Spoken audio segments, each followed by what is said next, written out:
If voting made any difference, they wouldn't let us do it. Mark Twain. Greetings, mortals, and a capital day to all.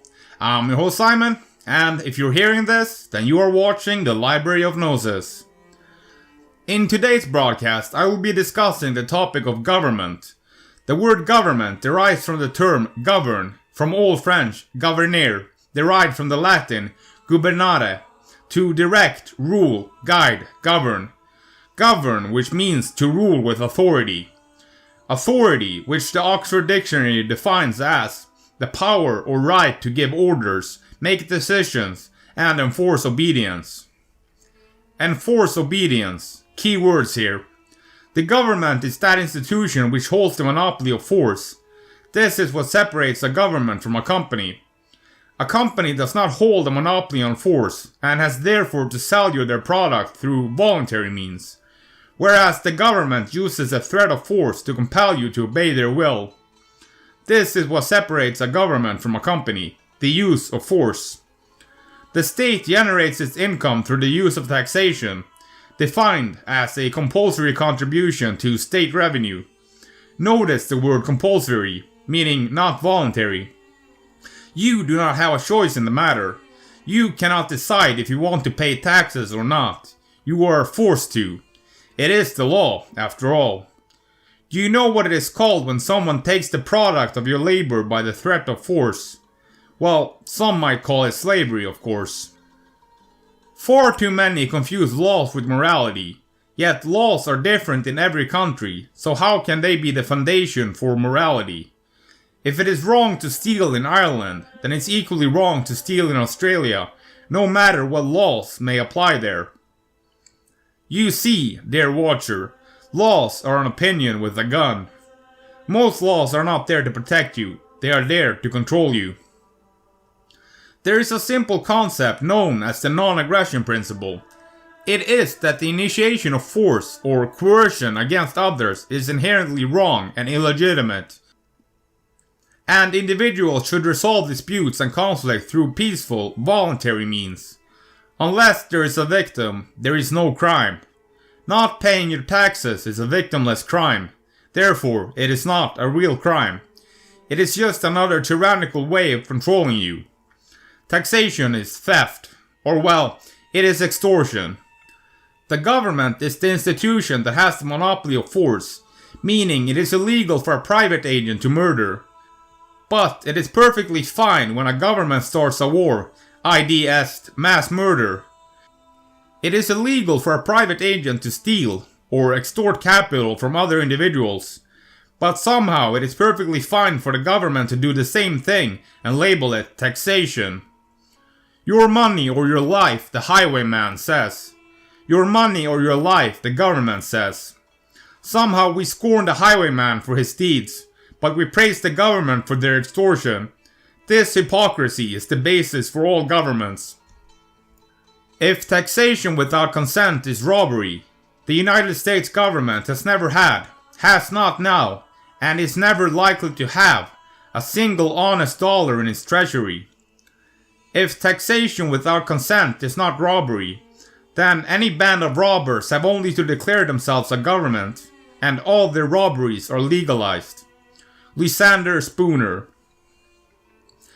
Now, I'm not saying we should have no laws, do not get me mistaken, but I say let's first remove all laws concerning victimless crimes.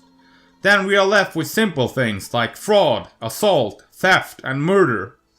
It is so simple a 5-year-old understands it, exactly like it should be. Right now, there are thousands upon thousands of laws in any country you go to. How is anyone to keep track of them all? Show me the man, and I'll show you the crime. Lavrenti Beria, Soviet politician and NKVD police chief. Power should be localized as much as possible. By promoting local autonomy and self-governance, we allow communities to address their unique needs and concerns without the risk of a single, overreaching authority. This decentralized approach not only aligns with the philosophy of individual freedom and voluntary cooperation, but also helps mitigate the potential for abuse of power. Instead of relying on a distant, powerful entity, individuals can engage in direct decision-making processes within their communities. This grassroots empowerment encourages a bottom-up approach to governance, where the individuals are more directly involved in shaping the rules that govern their lives. It acknowledges the inherent diversity of human society and promotes a more organic, adaptive, and resilient system that can respond effectively to local challenges without succumbing to the pitfalls of centralized control. This was basically the ideals that the US was founded upon, by allowing autonomy in the form of many smaller, localized states, as opposed to one central government. Yet this has obviously not worked too well, as the federal government is one of the biggest governments in the world. Corruption and unholy authority has run rampant in the US through the federal government. All checks and balances in place have failed to deter this. If Canada and the United States can be separate nations without being denounced a state of impermissible anarchy, as being, in why may not the South succeed from the United States? New York State from the Union, New York City from the state. Why may not Manhattan secede? Each neighborhood, each block, each house, each person. Murray N. Rothbard. I do not know what will prevent the centralization of power, but that does not mean that we should give up on trying to create a system that would promote individual autonomy. I would personally prefer there to be no government whatsoever, but I admit that this is a radical stance, and considering the mentality of the average citizen, this might not be a feasible solution as it currently stands. To quote Mark Passio, government is slavery. So by arguing for a smaller government, an individual is still promoting slavery. Therefore, I have a hard time even promoting a limited government. Each and every country is just a tax form for the elites that rule the world. As seen in the case of the US, which started with a limited government, there has been no way to rein it in, so we are stuck between a rock and a hard place when it comes to the question of government. As it stands, half the population does not even vote, and I believe that only if 5% of the population voted, it would still be used to manufacture the consent of the rest. Simply said, you are not going to vote your way out of tyranny. As long as I count the votes, what are you going to do about it? Say, William M. Tweed. If we look at conflict zones, there always seems to be a struggle for power when a power vacuum is created. I see this problem and I acknowledge it, yet the solution is not to centralize power in the hands of a few elites, to lord it over everyone else. Government is just the armed gang you are afraid would take over in the absence of government. I do not have all the answers, but I can tell evil when I see it. And I know that the world is currently run by Saturnian, aka satanic psychopaths, that use the full force of government to uphold this beast system that exploits the honest while promoting the agendas of the wicked. It has been like this for thousands of years, and sadly, I do not see it changing anytime soon. If anything, things might just get worse in the future. This is why I'm deciding to speak up and point out the problem, while hopefully trying to come up with some solutions. Although this video was more to point out the problems we are facing, rather than to promote any political solution. This video was not actually meant to be a political one, but a philosophical and moral one. To call this video political, you would have to argue that the stance that slavery is wrong is a political stance. And, fair enough. I would argue that it is more of a moral stance than anything. I want to promote human liberty, coming from a philosophical stance. For this, you might call me a so-called libertarian, although I prefer not to be labeled. I consider myself a voluntarist, which I argue is a philosophical and moral stance rather than a political one. If you do not know what a voluntarist, then to put it simply, it is someone who wants all interactions to be on a voluntary basis. Pretty simple, right? I want to end by once again quoting Murray Rothbard. It is important to differentiate between the individual from the government. We are not the government. The government is not us. The state is almost universally considered an institution of social service. Some theorists venerate the state as the apotheosis of society. Others regard it as amiable, though often inefficient, organization for achieving social ends.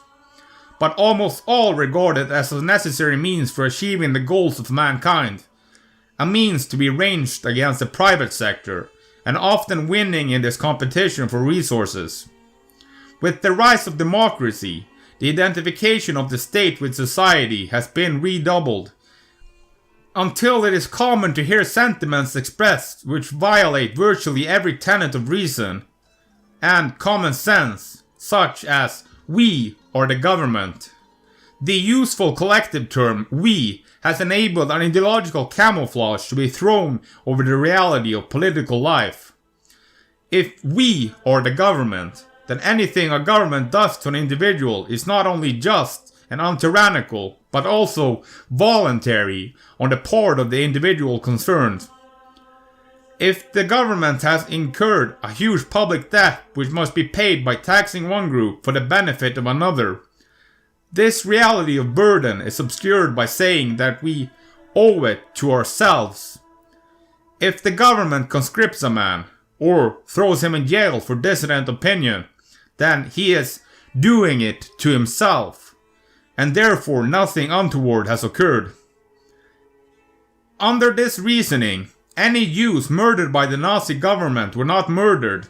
Instead, they must have committed suicide, since they were the government, which was democratically chosen, and therefore anything the government did to them was voluntary on their part. One would not think it necessary to belabor this point, and yet the overwhelming bulk of people hold this fallacy to a greater or lesser degree. We must therefore emphasize that we are not the government. The government is not us. The government does not in any accurate sense represent the majority of people. But even if it did, even if 70% of the people decided to murder the remaining 30%, this would still be murder and would not be voluntary suicide on the part of the slaughtered minority. No organistic metaphor, no irrelevant bromide that we are all part of one another must be permitted to obscure this basic fact. Now we're coming to the end of this video. I want to take the time to thank all my Patreon supporters. Have a great day, and remember, you can only be bound by the chains you refuse to see. Stay free, mortals.